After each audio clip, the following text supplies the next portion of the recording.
Hello, my name is Tiffany Branum, and I want to introduce you to Battle Gnomes. It's a silly and cute card game I designed for all audiences. The concept is that the players control different households of gnomes, and each one wants to have the toughest gnomes on the block, so they battle each other. You get to choose your gnomes, arm them, and then go to battle with the other gnomes. The game runs about an hour long and plays with 2 to 6 players. Now we're going to go over how to play that game, so hold on to your gnome hats while we demonstrate. This game has an illustrated rulebook, and each player gets a turn card as a reference for turn play. The other side is a reference for how to do gnome battle as you're learning the process. Let's start by explaining the cards. There are 2 decks in this game, the gnome deck and the player deck. In the gnome deck, there are 24 gnomes that can go into battle. Each gnome has a different strength level, shown by the number on the top right of the card, and either an advantage or disadvantage shown at the bottom of the card. For example, Fern is only a 1 in strength, but has the advantage of suppressing an opponent's weapon during battle.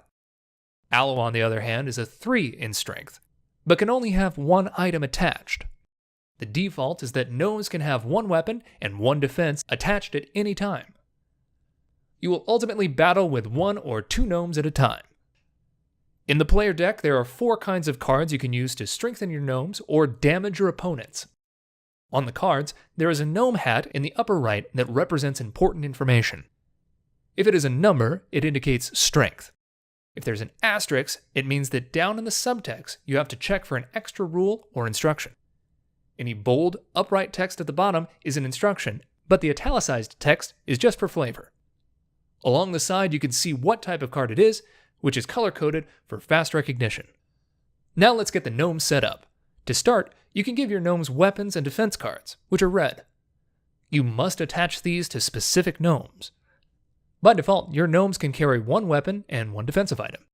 Here we have the umbrella and the crossbow, which will attach to Fern since she can have 1 of each, and we'll equip Aloe with the armor since he can only have 1 item attached. The number in the upper right-hand corner adds to the gnome's strength while in battle. So now Fern is at a strength of 6, and Aloe is at a strength of 6. If they were to battle each other now, they would be evenly matched.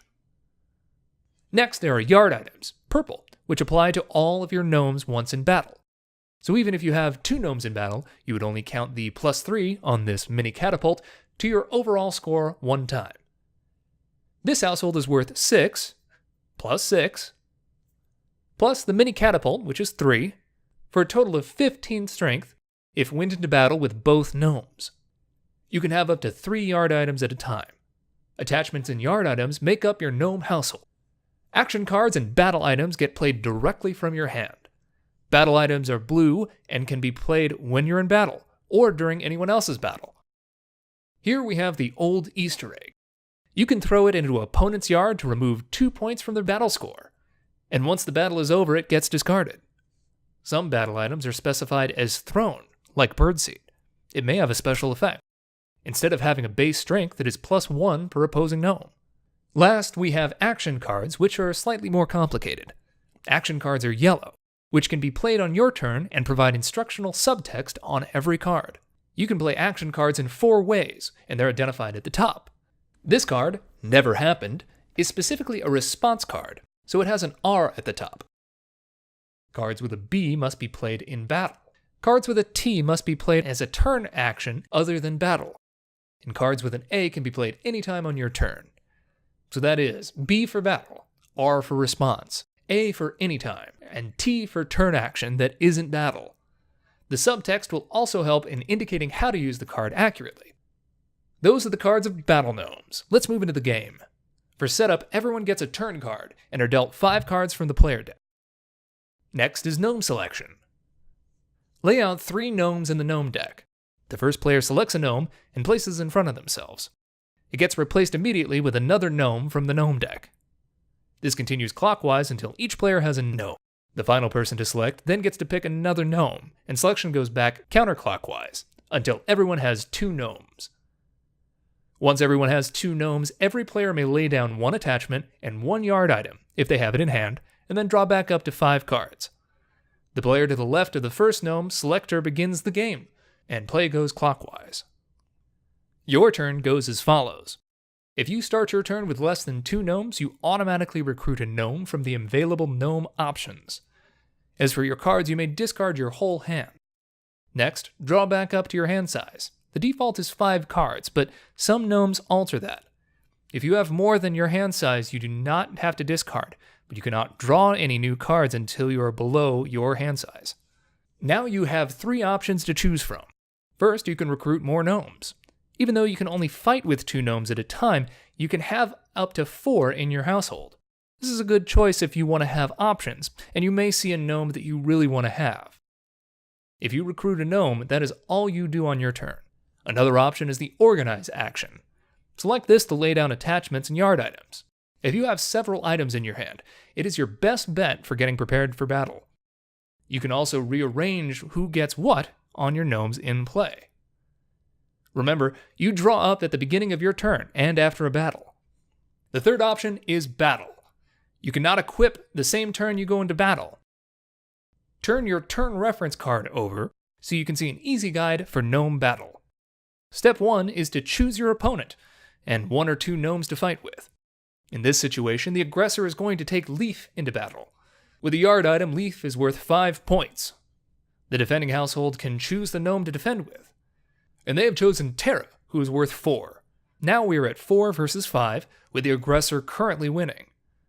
Cards now can be played from either player's hand.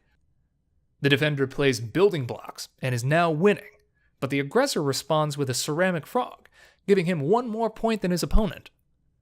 The defendant is now going to burn the yard item with the action Set It on Fire that can be played in battle. But the aggressor plays the response card That Never Happened, and the fire is cancelled. With that, the defender is out of options, and the aggressor wins the battle and a gnome. A side note, a third party can influence the battle by playing battle items themselves. They may want to do this to prevent a player from getting their third gnome and winning the game. Now that the battle is over, the winner is given a gnome from the losing household and sets it aside. If there were 2 gnomes in battle, the defeated household gets to choose which gnome is handed over. Terra has no items attached, but if she did, they would get discarded. Both players in the battle draw up to their hand size if they have fallen below it. Gameplay proceeds like this, with recruiting, organizing, and going into battle until either one player has 3 defeated gnomes, or the gnome deck runs out of gnomes. The strength of the defeated gnomes is irrelevant for game scoring. Once a player has any 3 defeated gnomes, the game ends.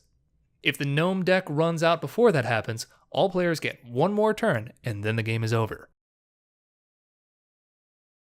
And that is Battle Gnomes.